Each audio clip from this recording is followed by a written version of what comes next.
Stardom একেই বলে, যেটা দেবের আছে। শুধু একটা দেখো, 7 ঘন্টায় 42,000 রিয়াক্ট একটা পোস্টে দেবের। 7 ঘন্টায় 42,000 রিয়াক্ট, জাস্ট একেই বলে স্টারডম।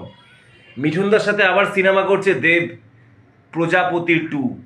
মানে দেবের লাইফের, দেব যেই গল্পটা এখন আর যেই স্টাইলে করছে সিনেমাগুলো, আমি এইটুকুনি বলতে পারি, কেউ আর টিকতে পারবে না ওর কাছে। বাংলা কোনো আর্টিস্ট ওর সাথে টিকতে পারবে না, কোনো হিরো। বছরে 2টো করে কমার্শিয়াল সিনেমা করবে আর 2টো করে আর্ট মুভি করবে। দেব হচ্ছে সবচেয়ে বড়, শুধু সিনেমা অভিনেতা করলেই হলো না, খুব ভালো বিজনেস পলিটিক্স আছে। যে বিজনেস পলিটিক্সটা দেব করছে, যেটা একদম খুব ভালোভাবে করছে। কারণ বিজনেস না হলে তো তুমি, কারণ ও এখন প্রডিউসার, ওকে যে করেই হোক নিজে একটা জায়গা করতে হবে প্রডিউসার। কারণ আমি যদি সিনেমা টাকাটা ঢেলে সেই টাকা যদি আমি নাই তুলতে পারি, তাহলে তো ভাই আমার তো সিনেমা টাকা ঢেলে কোনো লাভ হয় না। তো দেবদা এই জিনিসটাই করার চেষ্টা করছে। দেব হচ্ছে 2টো কমার্শিয়াল মুভি করছে। তারপরে কিছু মানুষ দেবদাকে খুব অনেক নেগেটিভ কথা বলতো, যে দেব সিরিয়াল মার্কা সিনেমা করে, দেবদা সিরিয়াল সিনেমা করে, অনেক এটা শুনতে হয়েছে। তাদের মুখ বন্ধ করে দিয়েছে খাদান দিয়ে।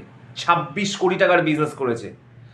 গত মাসেও খাদান 1-2 হলে চলেছিল, গত মে মাসেও, সরি এটা জুলাই মাস পড়ে গেছে, মে মাস অব্দিও খাদান অনেকগুলো হলে চলেছে, 1 থেকে 2 হলে হাউসফুল গেছে 6 মাস পরেও।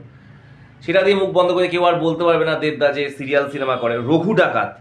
রঘু ডাকাতের মাধ্যমেও দেবদা একটা বিশাল কমার্শিয়াল ইয়েতে নিয়ে আসছে। মানে শহরের দর্শকও দেখবে, গ্রামের দর্শকও দেখবে, খাদানও তাই হয়েছে। প্রজাপতি 2 আর্ট মুভি, মানে মানে বয়স্ক মানুষরা পছন্দ করবে। এইটা করে দেব কি করছে, 2 ধরনের ফ্যানকেই হাতে রাখছে, যেটা খুব ভালো কাজ, যেটা অন্য কোনো অ্যাক্টাররা করে না। তারা ভাবে এক ধরনের দর্শক নিয়ে চলতে হয় না, কখনো সবাইকে নিয়ে চলতে হয়। যা দেবদার যে বিজনেস পলিটিক্সটা আছে বলেই লোকটা আজকে, তোমরা ভাবো তো কোন হিরো একটা পোস্ট দিলে 7 ঘন্টায় 42,000 লাইক। 42,000 লাইক মানে লাইকটা মেন না, রিচ কত হয়েছে জানো? রিচ মিনিমাম 5 থেকে 4 মিলিয়ন রিচ হয়ে গেছে। 42,000 লাইক মানে 4-5 মিলিয়ন রিচ। আমরা সোশ্যাল মিডিয়ার ব্যাপারটা জানি, আমরা যেহেতু আমরাও ভিডিও বানাই, ব্যাপারটা জানি। 3-4 মিলিয়নের উপরে রিচ আছে, তাই 42,000 লাইক গেছে।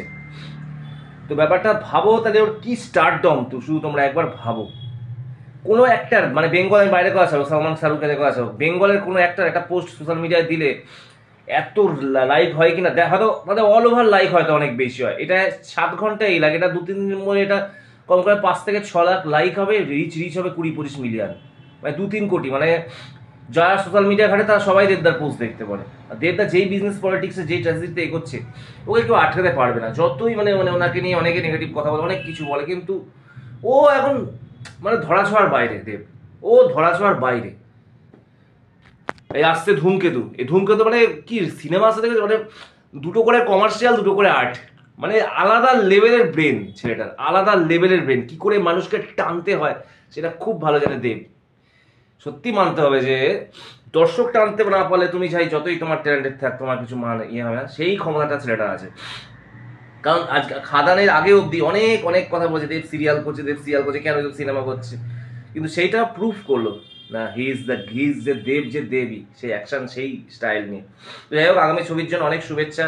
রঘু ডাকাত আছে, প্রজাপতি 2 আছে, ধূমকেতু আছে। তবে এখনো আমি শুভশ্রীদি চাই আরো একসাথে দুজনে মিলে প্রমোশন করুক। দেব আর শুভশ্রী একসাথে দেখতে চাই। কবে দেখবো শুভশ্রীদি, তাতে একটু আসো।